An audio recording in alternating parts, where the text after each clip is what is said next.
It's 8:30, Tuesday, May 9th, and it's a beautiful day today. You can kind of see through the windows. We have plenty of sun today, which is great. Today is also the last day of teaching online for this position at U of M Morris in Minnesota. And it's our final, so we have a critique today with the students. That's at 2 o'clock. I have until about 12:30 to work on some of my own projects. So the first thing that I'll be doing today is sanding some canvases. These are canvas wrapped panels on cradled birch plywood panels. They're really high quality panels that I've been making for the last year and a half now, almost 2 years. And what I like to do now is seal these canvases once they're stretched with staples around the panels. Seal them with Golden's GAC 100. This is an acrylic-based medium that Golden produces specifically for sealing surfaces against oil penetration. So that's why I like to use this as the sizing agent as opposed to something like rabbit skin glue. So this is going to help protect the canvas against oils that might seep through my primers and grounds and the acrylic gesso. I also sealed the plywood panels with that same material as well. After the GAC 100, I like to put 2 coats of artist grade Utrecht acrylic gesso. This gives the canvas a nice even coverage or base that I can now sand before I prime with an oil ground. And I like to use a Williamsburg titanium oil ground. It's the only one I've used so far. At some point I think it would be nice to try out the lead oil ground, but for health reasons, I think the titanium's been working out just fine. And I really like the surface that this gives my canvases. They make them a bit more buttery. It feels more open and organic to paint on. The acrylic gesso by itself is very slick, and the surface tends to be very uneven in the sheen, I've noticed. And you know, the paint absorbs into the surface differently than the oil ground. So that's the first thing I'm doing today.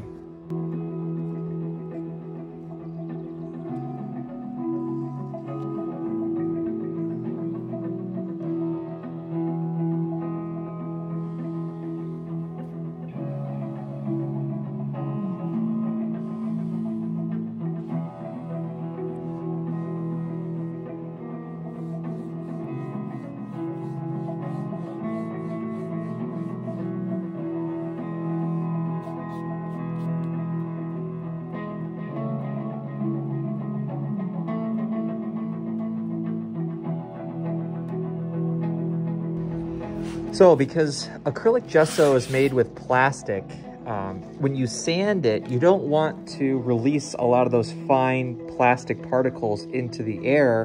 1, because that's not good to breathe in, but 2, because it spreads microplastics all over your environment and potentially back into natural environments. So one of the things I've learned is to use water.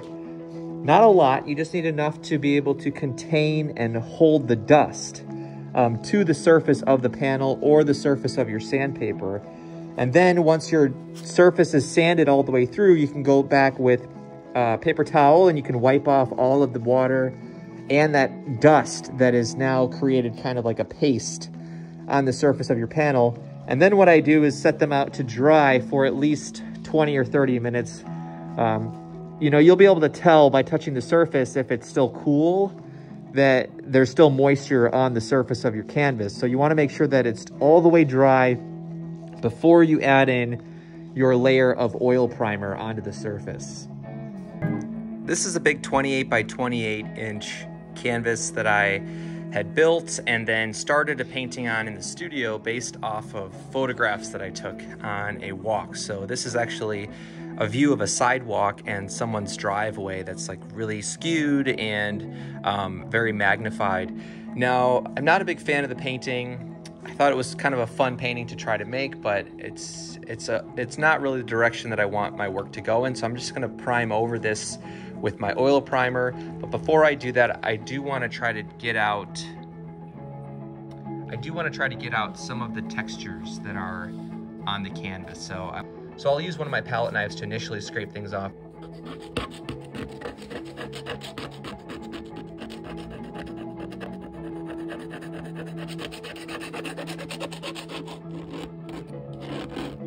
I should also note that this painting has been drying for at least 6 months. I was working on this last fall, and you know, it's definitely dry. It's been dry for a really long time, and even the thicker, more impasto areas of paint are pretty much almost all the way dry. And they're not that thick, but there's enough of a raised edge that if I tried to just prime over this, you would still see those textures in the surface, and I don't really want that, because I don't want a texture like that to take away from the image that I might end up painting on the surface down the road.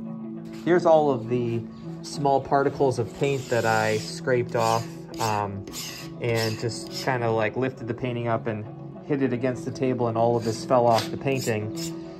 And now I can just take this little pile and toss it out. I don't have to worry about paint, pigment getting all over the workshop. So definitely do this if you plan to ever scrape or sand any of your paintings.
So now that the canvases are primed with the oil ground, I'll let these sit and dry upstairs for the next like 2 weeks. I'm hoping that maybe they'll be ready to go before that, but you never know with oil ground. So the next thing I have to do today is package a egg temper painting that was recently purchased through my online shop.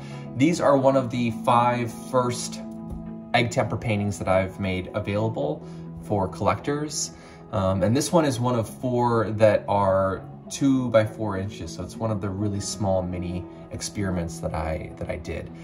This one's called Turning In, and it features this tent shaped form that's very steep, and there's a kind of mysterious, quirky, worm-like form that is emerging from or going into that tent. So I'm really happy that somebody liked this piece enough to buy it.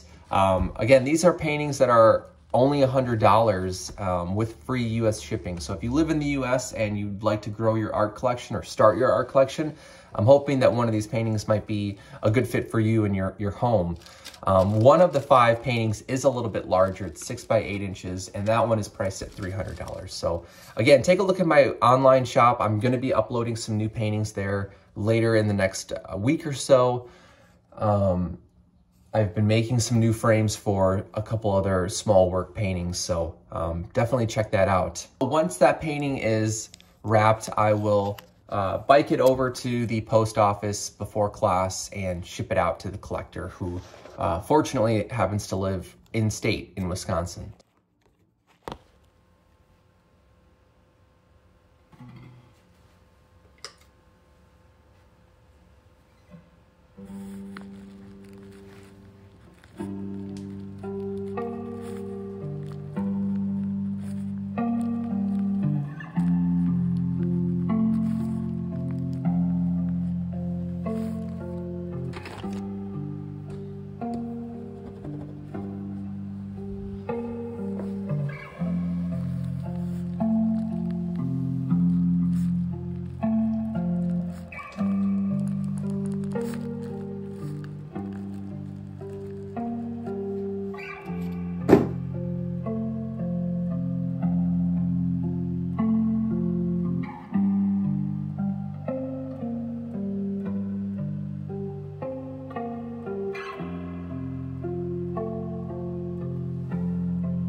I'm gonna leave you for a few hours. Be good, okay? We'll just sit on the bed, look out the window.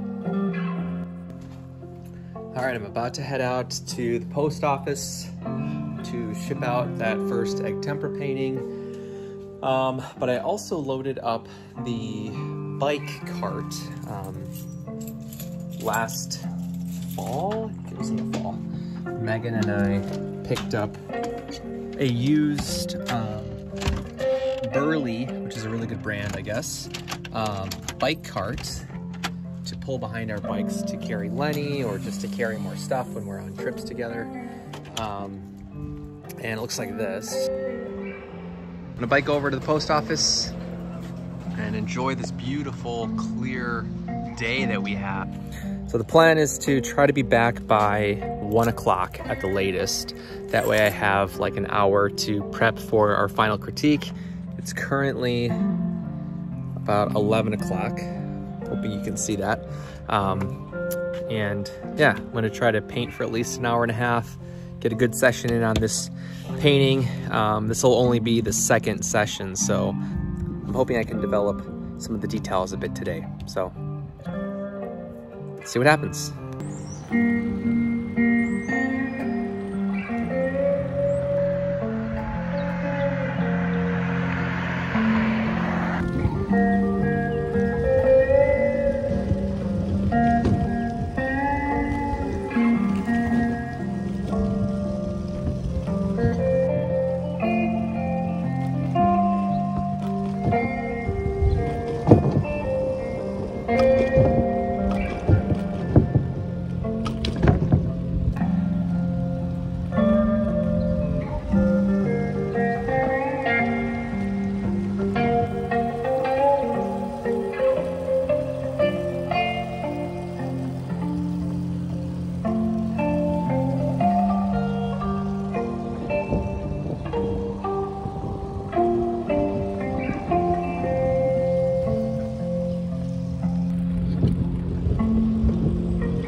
Oh, thanks so much. Why are you a Bob Ross fan? I'm just curious. I'm an artist. Awesome. Yeah. All right, so I just dropped off my painting at the post office. All right, so far so good. Just dropped off the painting at the post office. And on my way out, there was a woman who was going in who made a comment on my Happy Trees Bob Ross shirt. And she's like, oh, you know, can I ask why you're a fan of Bob Ross? And I said, well, it's mostly because I'm an artist. And she said, oh my gosh, wait. And she's like, is your name Hector? And I said, yeah. And her name is Laura Schwen. She recently moved to the area from Florida and has already joined the guild. Okay, I know it's really windy. It might be kind of loud, but I'm hoping it's not too bad. So as I was saying, Laura, she just recently moved to Wisconsin and she recognized me and said that she was already a really big fan of my work. She checked out my website through the guild and just had a lot of really nice things to say, which that kind of thing doesn't happen very often. So that was a really cool part of the day.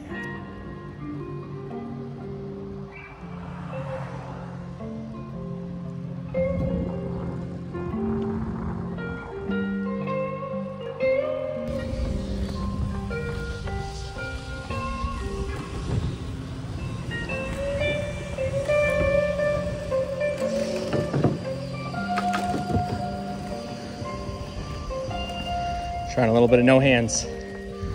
Can't do it for long though. I really don't want to wipe out with all of my painting gear. Okay, by downtown Grafton.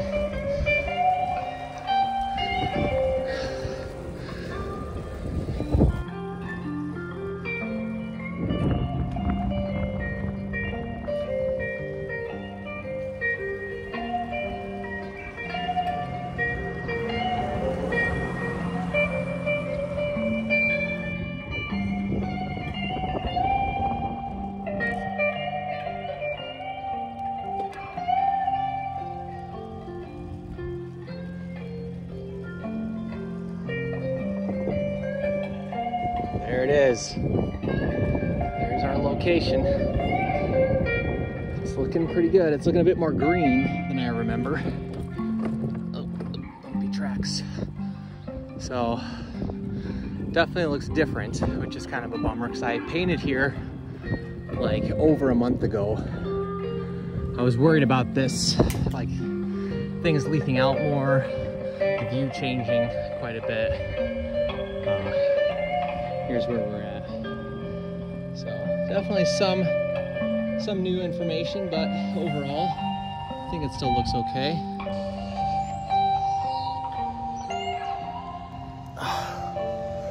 Really did not need to wear socks with my Crocs. Too hot for that today.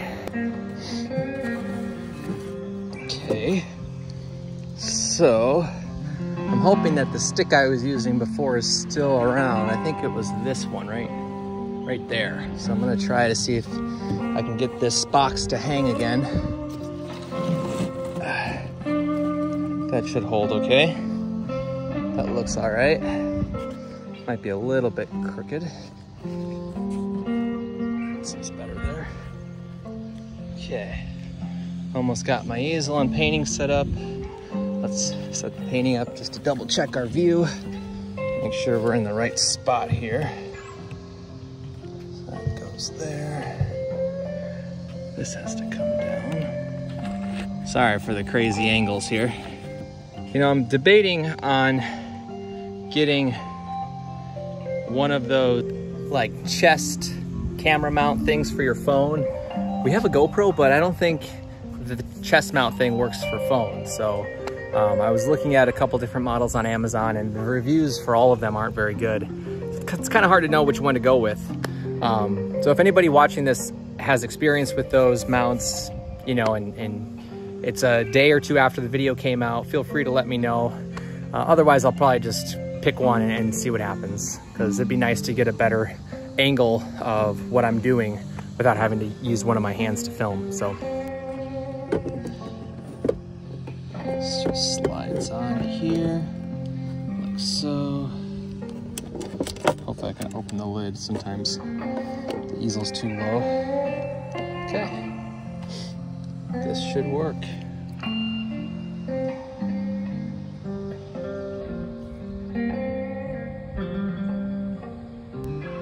So it's almost 11:45 and I just repainted the sky.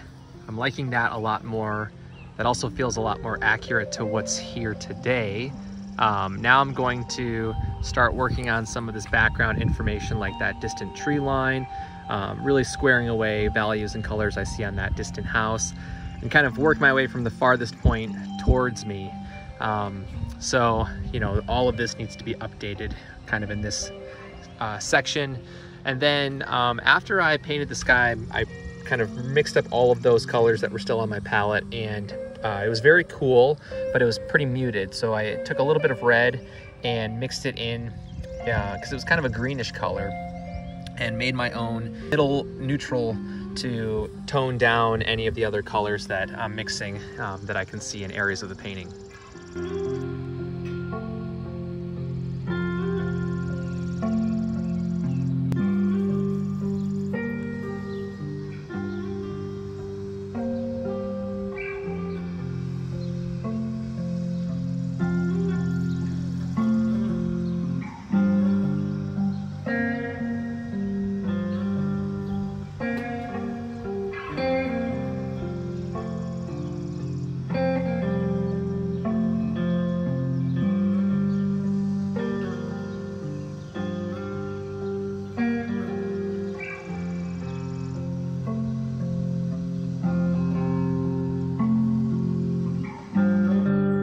So I've started to go in and model some of the different trees and suggest some of the architecture that's way off in that little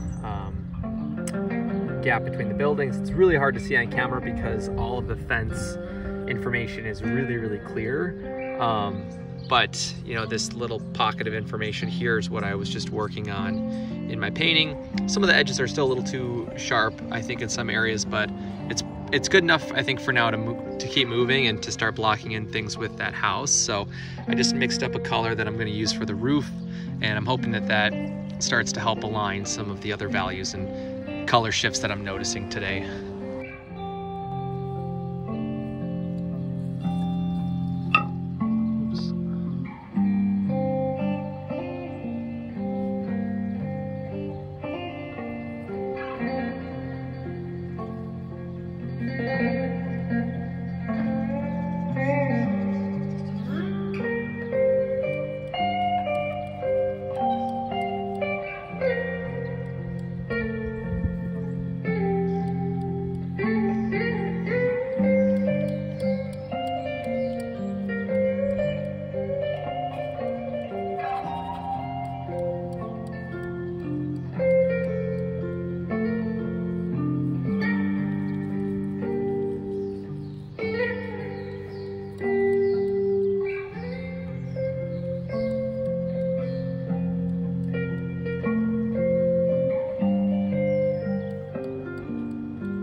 So the angle of that is definitely off. I have to pull the right side up a bit more.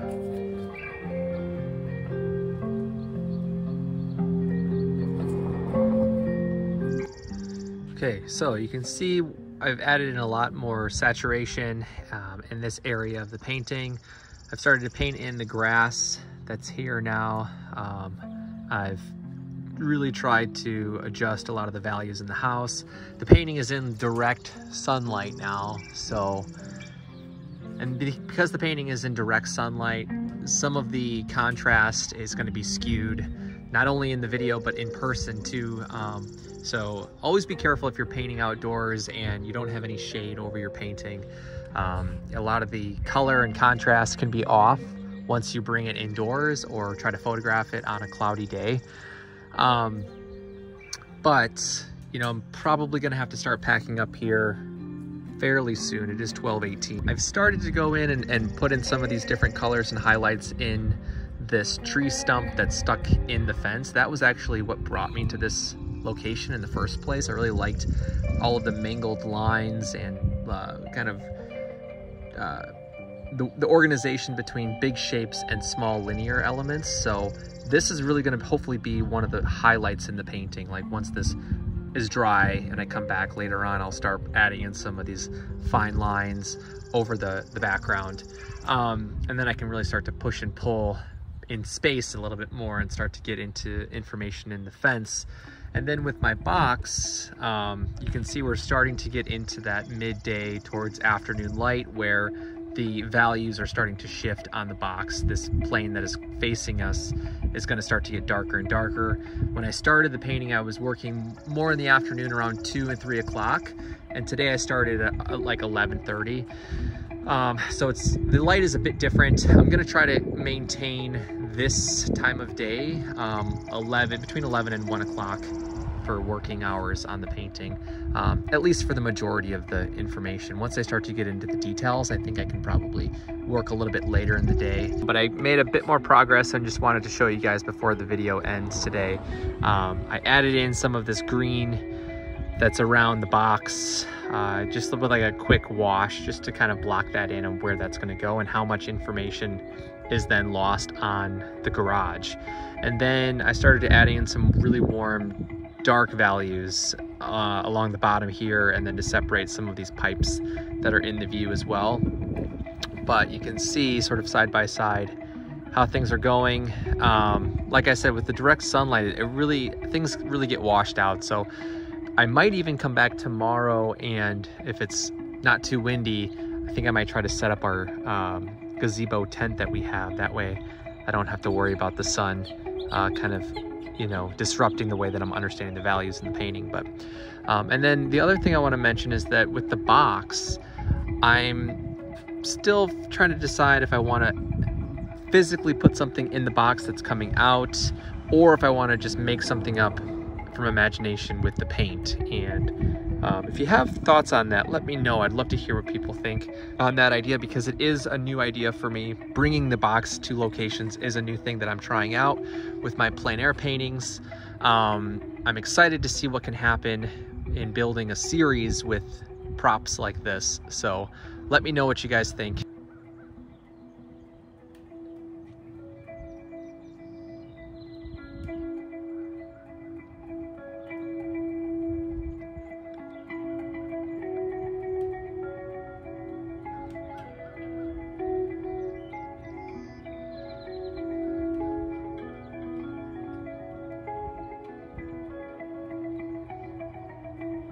If you're looking at my online shop at acunaarts.com, take a look around my portfolio on my website as well. One of the things I did yesterday during the rainy day was update a lot of the information on my website. So on my homepage, my calendar for the year is updated. I have a bunch of the events I'll be doing with workshops or plein air events or just other shows where you might be able to catch some of my artwork. Most of those events are happening in the Midwest and in the state of Wisconsin, but a couple of things are out of state. So definitely take a look at that too. And let me know if you're planning to be at any of those events, and I'd love to meet up and say hi. If you're not subscribed to my YouTube channel, I hope you'll consider doing that, and you know, leave a like or a comment if you'd like to start a conversation or ask any questions, or even just, you know, let me know what you think of this painting so far. What do you like about the view? Are you a painter? Are these things that you like to paint too? I'm always curious to see who's watching my videos. So yeah, like I said, thanks for watching. Have a great day, and I'll see you in the next video.